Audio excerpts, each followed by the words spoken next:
नंद के आनंद भयो जय कन्हैया लाल की, हाथी दीन्हा घोड़ा दीन्हा और दीन्ही पाल की।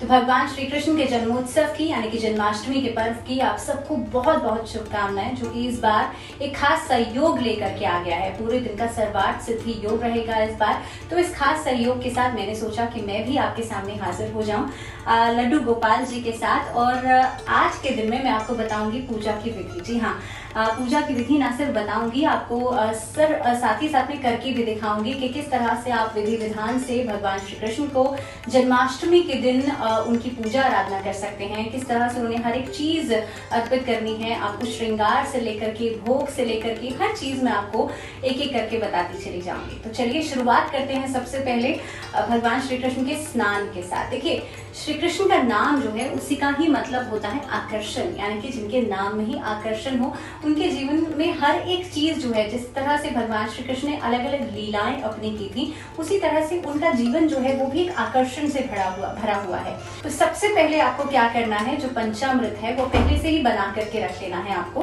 पंचामृत में यहाँ आपको मिलाना है कच्चा दूध, दही, गंगा जल, साथ ही में तुलसी का पत्र और शहद आपको जरूर मिलाना है।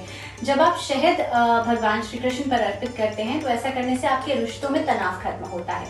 तो जब आप भगवान श्री कृष्ण को पंचामृत से स्नान कराएंगे और आप देखेंगे कि इस स्नान के साथ साथ आपको इस मंत्र का उच्चारण करना है, ओम नमो भगवते वासुदेवाय।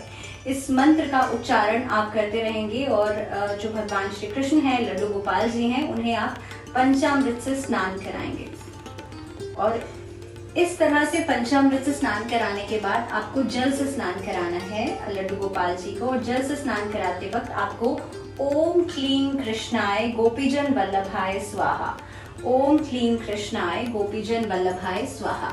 उसके बाद आप ये देखिए, मैंने आसन भी यहाँ पर रखा हुआ है। लाल आसन आपको लेना है और लाल आसन पर ही आपको लड्डू गोपाल जी को विराजमान करना है। ये जो पंचामृत रहेगा, इसको आप थोड़ा सा अपने प्रसाद में आप इसको डाल दीजिएगा।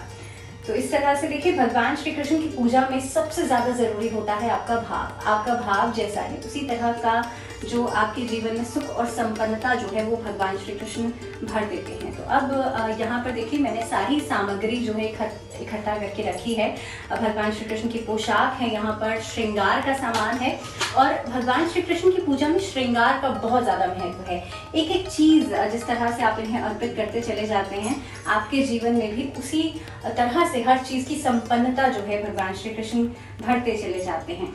तो सबसे पहले आपको लड्डू गोपाल जी को पोशाक जो है वो अर्पित करनी है।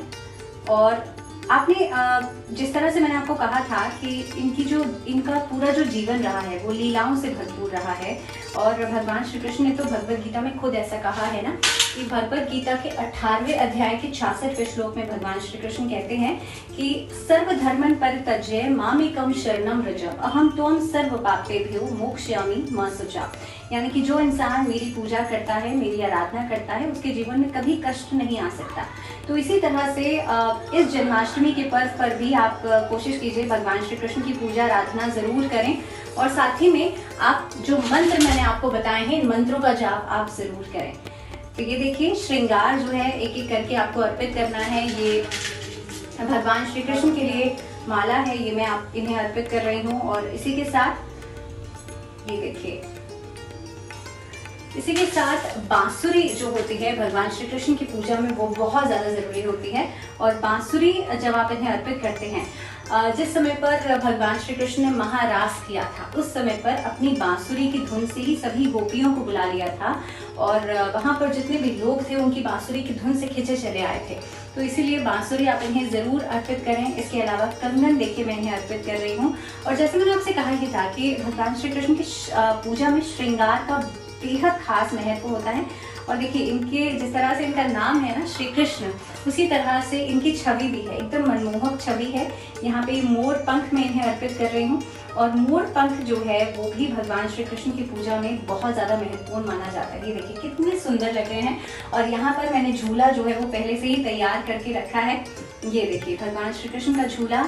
तो ये देखिए, इस तरह से आपको भगवान श्री कृष्ण का सारा श्रृंगार करना है। और यहाँ पर देखिए फूलों की माला जो है, फूल जो है ये यहाँ पर मैंने सजा करके रखे हैं इनके लिए,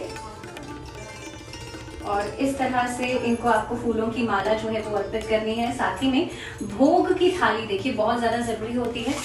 यहाँ पर भगवान श्री कृष्ण को आपको 5 फल जो है, 5 फल अर्पित करने हैं। साथ ही में 5 फलों का भोग आप इन्हें लगाएंगे। साथ ही में यहाँ पर धनिये की पंजीरी बहुत ज्यादा जरूरी होती है जन्माष्टमी के पर्व पर। धनिये की पंजीरी में तुलसी का पत्ता मैंने डाला है। साथ ही में यहाँ पर माखन मिश्री का भोग आपको इन्हें लगाना है, इसमें भी तुलसी का पत्ता है, और साथ ही में यहाँ पर केसर भी मैंने माखन मिश्री के भोग में जरूर डाला है। इसके अलावा क्योंकि इस समय पर जिस तरह का समय चल रहा है, कोविड-19 का समय है, तो जरूरी है आप बाहर का मिष्ठान, बाहर की मिठाई जो है वो ना लेकर के आएं, और इस समय पर आप माखन मिश्री के साथ साथ मखाने की खीर का जो पंचमेवे से बनी हुई हो, उसका भोग आप भगवान श्री कृष्ण को जरूर लगाएं।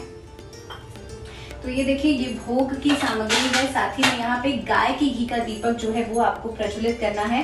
गाय की घी का दीपक इस तरह से आपको भगवान श्री कृष्ण के आगे जलाना है।